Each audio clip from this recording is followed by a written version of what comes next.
Singleness is not a curse. Singleness is not a curse. Like, nobody is saying that. Well, ooh, let's talk about it. Nobody might have blatantly said that, but the vibe that almost all single women of God are feeling is exactly that. Do it all and I'm around, you scared to do. I'm not.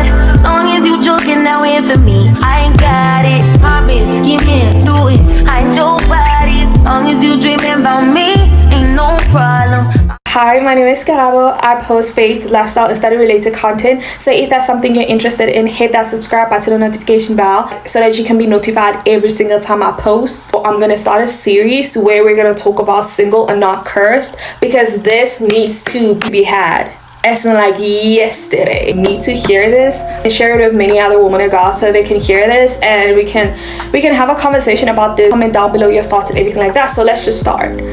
How does male-centeredness as a woman of God actually look like? I don't know. I feel like I want to do something with my hair because it looks so plain. Like, y'all, I don't know what I'm gonna do, but we'll see for the rest of this video.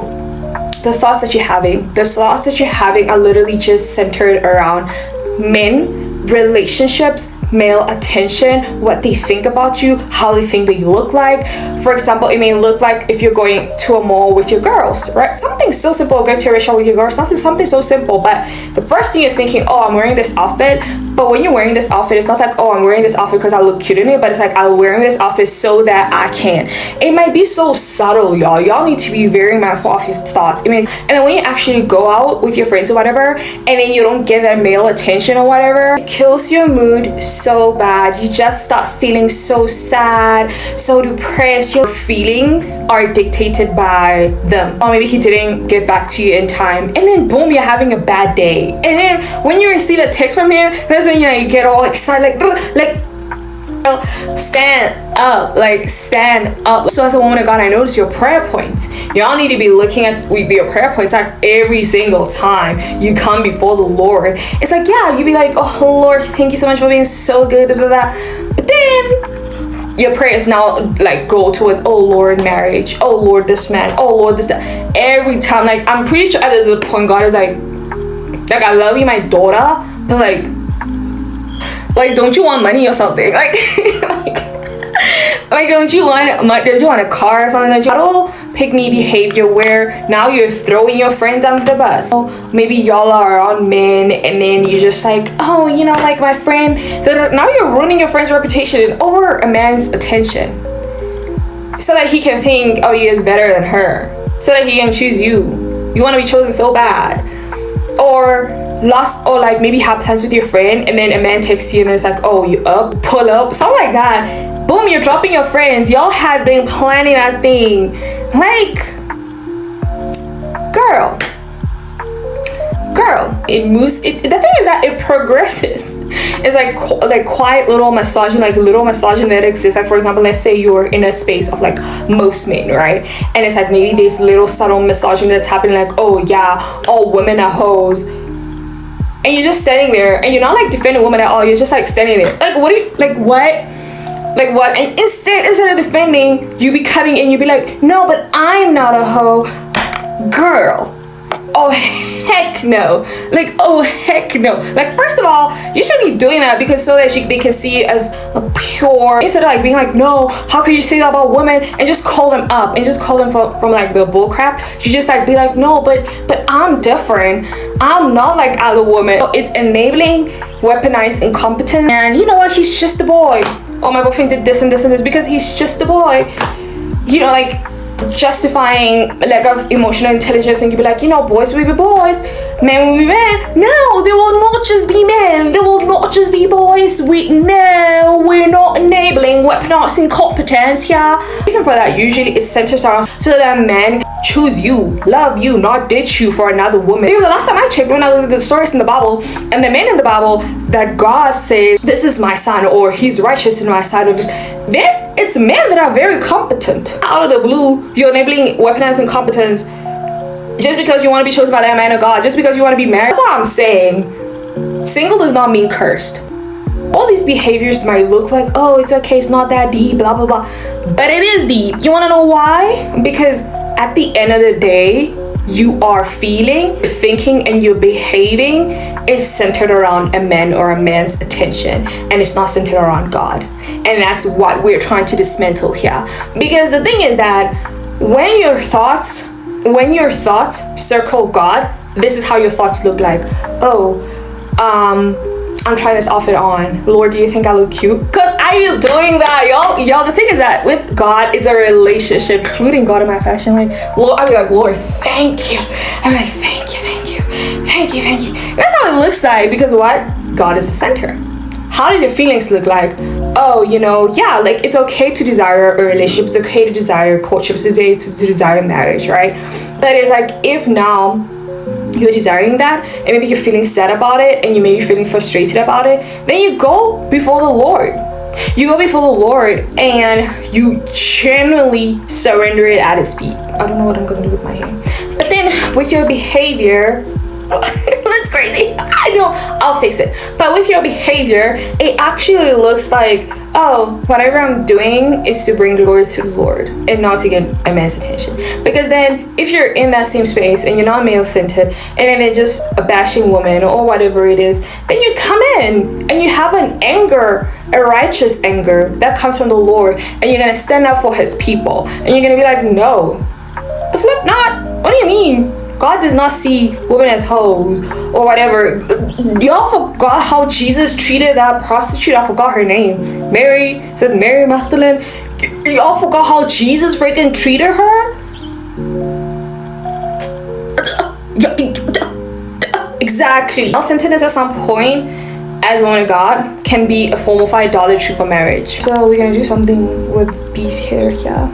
I don't know. I've seen something on TikTok this one time, and I'm like, I think I'm gonna recreate it at some point. What do you think? This hair needs to be distributed equally across all. Yeah, and then I don't know what I'm doing. Anyways, so, it's giving Your Highness. It's giving period drama. I'm sorry. If you haven't watched that vlog, go watch it. You'll get that. And the reason why I'm using the word idolatry specifically is when there's extreme adoration and you are replacing God and you're putting an object or thing, a person, an idea that is not God as the center, and that's the thing that you worship, and that's the thing. And so if your thoughts are circling around male attention and wanting a man, and if your feelings are literally dictated by a man and not wanting a man in your attention, and if your behavior, y'all get where I'm going with that? And let's start with signs that you are idolizing marriage. The first sign is your heart posture, whether you want to admit it or not, is bitterness towards Christ. How usually do you react when somebody says not just wait on the Lord, but just find joy in the Lord in your waiting? How do you react to that? Does that piss you off? Does it? Because it came to a point where it kind of did. I was like, shut up. For real, I was like, shut up. But that's the thing, where the joy of the Lord is your strength. So bitterness towards Christ, and it's seen in Exodus 16 with the Israel. Basically, was like, yeah, I'll take this journey so that you can end up in the promised land, right? So it's like, God's like, you gotta get this promised land. But then on the freaking journey, bro, they were complaining, and usually the overflow of the mouth, the heart speaks, the overflow of the heart, the mouth speaks. Y'all get that verse, right? So basically, it's like your mouth is revealing your heart posture. So it's like when you're in your waiting, when all of that, it's like you're kind of, there's just bitterness that's growing. You're angry at God, but not anger that's very external, but it's kind of internal. You're just bitter. I want to quote is Exodus 16, 2-3, where it says, then the whole congregation of the children of Israel complained against Moses and Aaron in the wilderness. Oh, that we had died by the hand of the Lord in the land of Egypt. So basically they were on some, oh, it would have just been better. Like, how can the Lord deliver us just for us to die on here? What? Like, did they forget that God provided them manna, bread from heaven? Did they forget that God literally parted the Red Sea for them? Did they forget what was Egypt? Egypt was slavery, y'all. Y'all get the point. So basically, bitterness is growing in your heart. If the Lord If you truly desire marriage, if you truly desire a loving partner, there's nothing wrong with that, y'all. Don't get me wrong. There's nothing wrong with that. And probably it's what the Lord also wants from you, especially if you're a true woman of God. Just submit it to him, and he'll give you the desires of your heart, because mostly your desires are in alignment with his will. And so it's like, now when you know all that and you don't believe in his word, and then you're complaining in your heart, and you're not listening to his voice when he's telling you to wait, bitterness is going to grow in your heart. Bitterness towards your loving father, and you're going to forget what he has done in the past. To disobedience, you're going to step outside of his will and do your own thing. Maybe build your own golden calf, carve your own images you want to worship, freaking get a man that's maybe not a God-fearing man, or yeah, he's a Christian, sure. Like, sure, he's a Christian because he says so, but fruits, zero. Fruit of the Spirit, zero. And that point is all sufficiency from another thing. Because the thing is that God is all sufficient, right? We get literally everything we could ever need, ask, and ever think of from him. He's our provider. He's Jehovah Jireh, our provider. He's Jehovah Rapha, our healer. He's our sustainer. He's El Roi. He's El Shaddai. We get everything. He's our comforter. He's our comforter. I literally had to learn that, like, what, 3 weeks ago, 2 months ago? He's our comforter. And yeah, we can all be like, girl, what did you mean? You just learned. I always know, the thing is that we always know these things, but when it comes to application, babes, when you actually need comfort, that's when you need to really know if you believe that the Lord is your comforter. One thing I noticed in being male-centered or idolizing marriage or whatever is that we, women of God, sometimes desire to have a person that's gonna be strong for us, that's gonna comfort us when we're not okay, and all those things. There's nothing wrong with that. There's absolutely nothing wrong with that desire. But when you shift the focus from being a man and making that man your comforter, making that man your provider, making that man your thing, and it shifts to God now being the center, and knowing that he's gonna provide for you, knowing that he's gonna meet all your needs, including comfort, including spiritually hugging you. I don't want to sound weird and corny, but you get what I'm saying. And then a scripture that basically backs it up is Jeremiah 2 verse 13, that says, "For my people have committed 2 evils. They have forsaken me, the fountain of living water, and I know more pronunciation, and helm themselves cisterns." I don't know if I'm pronouncing it properly, correct me. Cisterns, broken cisterns that can hold no water. And it's like, with that, they literally had God, the living water, never ending, right? And then they built themselves something else that could not sustain them, but they wanted it to sustain them, and it was not going to sustain them. And that's the thing, where at the end of the day, when you analyze marriage or the idea of marriage or anything like that, you're going to come to a point where you actually do find the man. And then what's going to happen is that you're going to notice that this man is not your God. This man cannot meet all your needs, and then it's going to create conflict. He's not supposed to meet all your needs. That's the thing. God is. Number 4 is moral corruption and ignorance. About moral corruption is that, imagine if God is not the center of something, and God is all-sufficient, and he's a source, and he's a living water that basically is supposed to nourish you, right? If your marriage, male-centeredness is the center, the fruit is gonna bear, you know? Imagine like a plant, and the plant is not getting water. What is gonna happen? It's gonna choke and die. So it's like moral corruption. Your morality, your soul is gonna choke and be very corrupt, and you might not know that. You might think you're in the right, but you wouldn't know that if you're not in the word, when you don't have a book that's basically the book of life, that's basically gonna pierce through you and basically show you how you're not as a great person as you think you are. Talking about myself, I'm not, thing. And then Romans 1 verse 21 to 23 says, "Although they knew God, they did not glorify him as God, but became futile in their thoughts, and their foolish hearts were darkened, and changed the glory of the incorruptible God into an image. And that's the thing, where in this specific verse, while I was studying it, I was like, whoa, that's deep.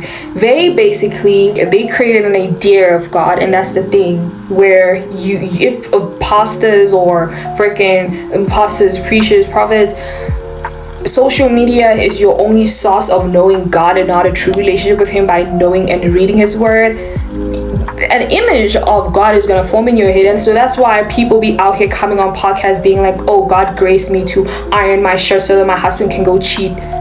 Which God? The God of Abraham, Isaac, and Jacob? Because not that God for sure. No, because if you read the Bible, you will see how God hates cheating. And then it leads to the fifth point, which is the fruits of the flesh. And the fruits of the flesh can basically be found in Galatians 5:19 verse 21. And I advise, literally, that's like a litmus test to just see what is your source in that current season in your life. Like, is it God?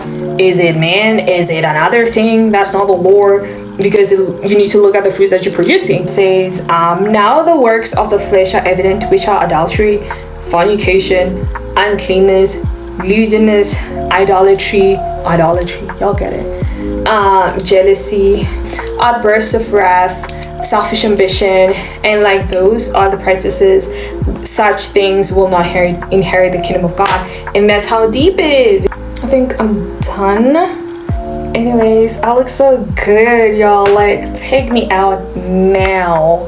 Like, take me out as in like yesterday. What do you mean? What do you like? Subscribe, join the K family.